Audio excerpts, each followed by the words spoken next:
दोनों को चुप रहना पड़ेगा, क्योंकि अगर बाहर वो कांस्टेबल उठ गया तो मुझे उसे दोबारा सुलाना पड़ेगा। हाँ। मैंने कहा क्या? मैंने कहा मेरी बेटी का है। बेटी? हाँ, बिल्कुल तुम पे गई है। बेचारी इंतजार कर रही है, कब तुम आओगी, आके उसे बचाओगी। मैं तुम्हारे आगे हाथ जोड़ती हूँ, प्लीज उसे जाने दो, प्लीज।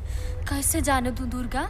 मेरी इतने साल के करियर में सिर्फ तुम दोनों मुझसे बच गए।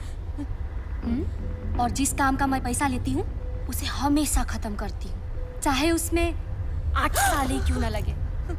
और वैसे भी मिनी को मारने के लिए मुझे तुम्हारी जरूरत है। हैं? क्या?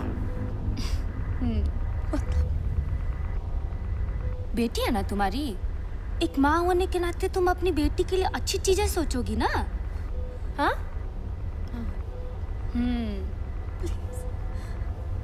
उसे आसान मौत देनी है या दर्द भरी?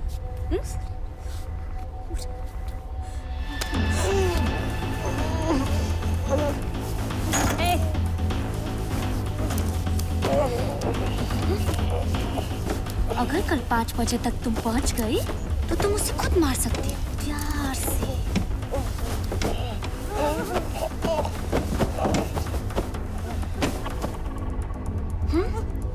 ऐसे। और अगर नहीं पहुंची तो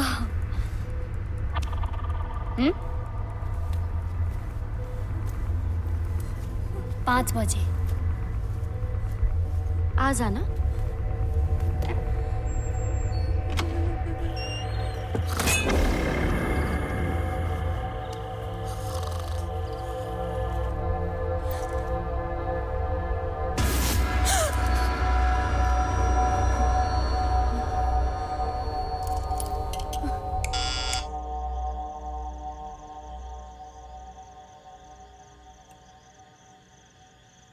किसी और को पता है कि वो तुम्हारी बीवी थी?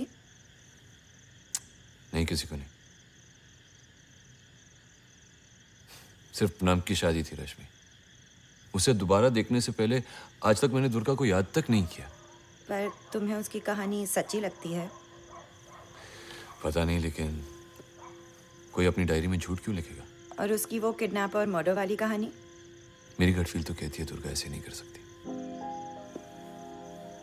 लास्ट टाइम जब तुम्हें ये गट फीलिंग हुई थी तो हम सीधा चंदन नगर में पहुंच गए थे। मैं पुलिस वाला हूँ रश्मि, 2 साल रहा हूँ उसके साथ। हाँ, वो पूरी मेरी नहीं थी, लेकिन मेरी बीवी जरूर थी।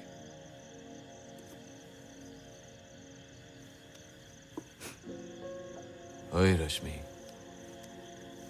तुम रो क्यों रही हो?